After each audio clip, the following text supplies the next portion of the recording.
If you follow a keto diet or are just looking for a healthier version of pizza, try making the crust out of cauliflower instead of dough. Here's how.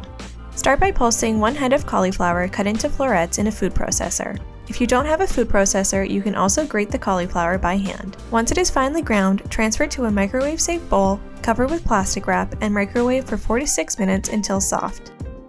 The cauliflower will be quite hot now, so it needs to cool before you move on to the next step.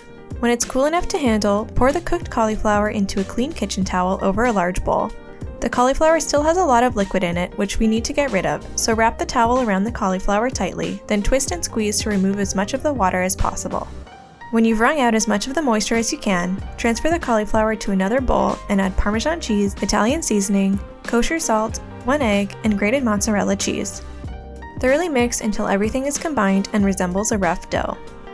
Transfer to a pizza tray lined with parchment paper, then use a rubber spatula to press the cauliflower crust into an even circle. This now needs to bake in a 425-degree oven for 10 to 15 minutes until golden brown.